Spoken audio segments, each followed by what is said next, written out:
আজকে আপনাদের জন্য আরেকটি রেসিপি নিয়ে চলে এসেছি। এই রেসিপিটা আমার বাসায় কম বেশি প্রায় করা হয়ে থাকে। এর আগেও আমি এই রেসিপিটা শেয়ার করেছি, তবে আজকে একটু অন্যভাবে করেছি, সেই রেসিপিটা শেয়ার করব। এখানে আমি হাঁসের মাংস রান্না করব। এই জন্য দুইটা হাঁসের মাংস আমি পরিষ্কার করে নিচ্ছি। হাঁসের মাংস কীভাবে পরিষ্কার করতে হয় সেটা কম বেশি সবাই জানেন, তারপর আমি একটু বলে দিচ্ছি। এটাকে হালকা কুসুম গরম জলে আমি একটু ভিজিয়ে রেখেছি। একটু ভিজিয়ে রাখলে 15 থেকে 20 মিনিট ভিজিয়ে রাখলে এর উপরে যে লোমগুলো থাকে সেগুলো খুব সহজেই উঠে আসে। আপনারা হালকা কুসুম গরম জলে এটাকে 20 থেকে 30 মিনিট ভিজিয়ে রাখবেন, তারপর দেখবেন লোমগুলো একটু নরম হয়ে গেছে, পরিষ্কার করতে সুবিধা হবে। তারপর এই হাঁসের মাংসে আমি একটু সরিষার তেল আর একটু হলুদ গুঁড়ো মেখে মাংসটাকে খুব ভালো করে পুড়ে নিচ্ছি। এখানে মাংসটাকে আমি খুব ভালো করে মেরিনেট করে নিলাম। মাংসটাকে মেরিনেট করেছি 1 চামচ আদা বাটা, হাফ চামচ রসুন বাটা, পরিমাণ মতো লবণ, আর সাথে দিয়েছি 1 চামচ হলুদ গুঁড়ো, 2 চামচ শুকনো মরিচের গুঁড়ো, হাফ কাপ পেঁয়াজ কুচি আর হাফ কাপ সরিষার তেল। আমি সরিষার তেল দিয়ে মাংস রান্না করব, এই জন্য সব কিছু মশলা দিয়ে ভালো করে মাংসটাকে মেরিনেট করে নিয়েছি। আসলে মাংসটা যখন আমি মেরিনেট করি তখন আনফর্চুনেটলি আমার বাসায় কারেন্ট চলে গিয়েছিল, অন্ধকারে আমি শ্যুটটা করতে পারিনি, এই জন্য আপনাদের সাথে ডিটেলস আমি শেয়ার করতে পারলাম না, কিন্তু আমি বলে দিয়েছি। আশা করি আপনারা এটা বুঝতে পেরেছেন। এখন আমি আর একটু সরষের তেল দিয়ে দিলাম। এটাকে মেরিনেট করে আমি আধা ঘন্টার মতো রেস্টে রেখে দিয়েছি।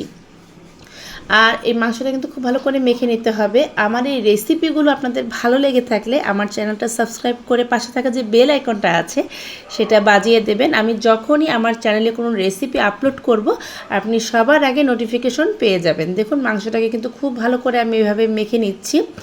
আমি যখনই মাংস রান্না করি, যারা আমার ভিডিও এর আগে অলরেডি দেখেছেন তারা তো জানেনই, আমি মাংসটাকে খুব ভালো করে মশলা দিয়ে মেখে মেরিনেট করে 20 থেকে 30 মিনিট রেস্টে রেখে দিই, তারপর রান্না করি। এতে করে মাংসের কালারটা খুব সুন্দর হয়, খেতেও খুব ভালো লাগে।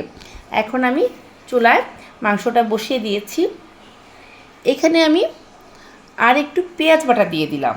আমি কিন্তু আগে আদা বাটা রসুন বাটা দিয়েছি। এখানে আমি 3-4টার মতো পেঁয়াজ একটু ব্লেন্ডারে পেস্ট করে নিয়েছি, পেঁয়াজ বাটাটা দিলাম। পেঁয়াজ বাটা দিলে পরে কিন্তু মাংসটার গ্রেভিটা একটু ঘন হয়, এই জন্য একটু পেঁয়াজ বাটা দিয়েছি। তারপর একটু ঝোলও দিয়ে দিলাম। আর আমি এখানে আরও একটু আদা বাটা দিলাম। আদা বাটা কিন্তু আমি মাংসটা যখন মেরিনেট করেছি তখনও দিয়েছি, কষানোর সময় আমি একটু আদা বাটা দিলাম। আপনারা চাইলে নাও দিতে পারেন, একবারও দিয়ে দিতে পারেন, আবার চাইলে আমার মতো একটু নামানোর আগেও দিয়ে নিতে পারেন। এখন আমি মাংসটাকে ভালো করে কষিয়ে নিচ্ছি। 20 থেকে 30 মিনিট আমি মাংসটাকে মিডিয়াম হিটে কষাবো। হাঁসের মাংস রান্না হতে গেলে কিন্তু একটু সময় লাগে, তাই আপনারা ভালো করে মাংসটাকে কষিয়ে রান্না করবেন। অনেক সময় দেখবেন হাঁসের মাংস রান্নার পর বাজে একটা স্মেল আসে, সেটা কিন্তু ভালো করে না কষালে পরে বা মশলা কম হলে পরে সেই বাজে স্মেলটা আসে। যারা হাঁসের মাংস বাজে স্মেলের কারণে খেতে চান না, তারা মাংসটাকে খুব ভালো করে মশলার সাথে মেখে মেরিনেট করে কিছুক্ষণ রেখে দেবেন, তারপর একটু কষিয়ে ভালো করে এটাকে ফুটন্ত গরম জল দিয়ে রান্না করতে হবে। তাহলে দেখবেন মাংসটা অনেকটা নরম হয়ে আসবে আর কোনো বাজে স্মেলও আসবে না। আমি খুব ভালো করে একটু কষিয়ে নিচ্ছি দেখুন। আর মাংস যদি ভালো হয় দেখবেন কষানোর সময় কিন্তু মাংস থেকে তেল বের হয়ে আসবে, অর্থাৎ হাঁসের মাংসটা যদি তৈলাক্ত হয় তাহলে দেখবেন অল্প তেলও মাংসটা মানে খুব ভালো করে তেল ছেড়ে দিয়েছে। আর যদি মাংসটা তেল না ছাড়ে সেই ক্ষেত্রে কিন্তু তেলের পরিমাণটা একটু বাড়িয়ে দিতে হবে। আমি যেটা বলছিলাম যে একটু সময় নিয়ে আমি কষিয়ে নিচ্ছি। আসলে মুরগির মাংস কিন্তু এতটা না কষালেও চলে, কিন্তু আমরা দেখেছি খাসির মাংস বা হাঁসের মাংসটা কিন্তু একটু সিদ্ধ হতে সময় লাগে, এই জন্য মাংসটাকে একটু সময় নিয়ে আপনারা কষিয়ে নেবেন। আমি এর আগেও আমার চ্যানেলে হাঁসের মাংসের বিভিন্ন রেসিপি আপনাদের সাথে আপলোড করেছি, কিন্তু এই রেসিপিটা একটু অন্যভাবে করেছি, তাই ভাবলাম আপনাদের সাথে একটু এটা শেয়ার করি। যারা হাঁসের মাংস বাজে স্মেলের কারণে খেতে চান না বা অনেকে পছন্দ করলেও ঠিকমতো রান্না করতে পারেন না, তারা এই ভিডিওটা দেখে যদি প্রপার ওয়েতে রান্নাটা করেন আশা করি আপনারা অবশ্যই এই রেসিপিটা ফলো করবেন এবং আপনাদের ভালো লাগবে। আমি এখানে 8-10টার মতো রসুন ধুয়ে তারপর দিয়ে দিয়েছি। এটা কিন্তু গোটা রসুন দিয়েছি, আমি কিন্তু রসুন বাটাও দিয়েছি।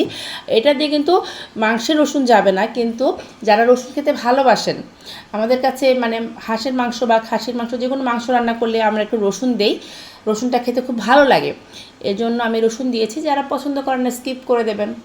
এখানে আমি ফুটন্ত গরম জল দিয়েছি। আমি আগেই বলেছি আমি মাংস রান্নার ক্ষেত্রে একটু ফুটন্ত গরম জল দিই, কারণ আমার তাতে করে মনে হয় যে টেস্টটা ভালো আসে।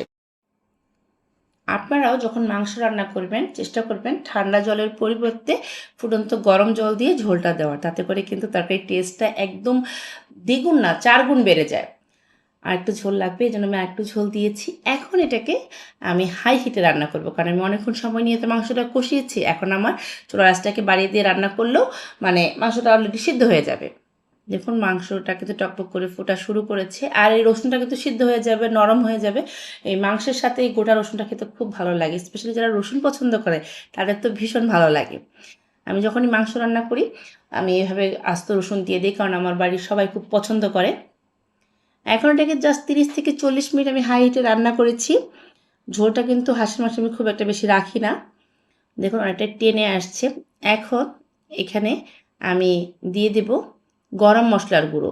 আমি হাফ চামচের মতো গরম মশলার গুঁড়ো দিয়ে দিলাম, আর দিয়ে দিলাম হাফ চামচ আর জিরা বাটা। আমি কিন্তু নামানোর আগে জিরা বাটাটা দিয়েছি যাতে করে ফ্লেভারটা ভালো আসবে, এই জন্য নামানোর আগে জিরা বাটাটা দেবেন। গরম মশলা আমি আস্তেও দিতে পারতাম, কিন্তু একটু বাটা দিলে পরে ফ্লেভারটা বেশি ভালো আসে দেখে আমি বেটেই দিয়েছি। আপনারা চাইলে আস্তেও দিতে পারেন, কিন্তু নামানোর আগে দিবেন, তাতে করে সেন্টটা থেকে যাবে, সুন্দর আসবে, খেতে ভালো লাগবে। ঝোলটা অনেকটাই শুকিয়ে গেছে, আমি এর চেয়ে বেশি ঝোলটা শুকাবো না। আমি পেটে সার্ভ করে নিয়েছি, হয়ে গেল আমার হাঁসের মাংসের তরকারি। আশা করি রেসিপিটা আপনাদের ভালো লেগেছে। সবাই ভালো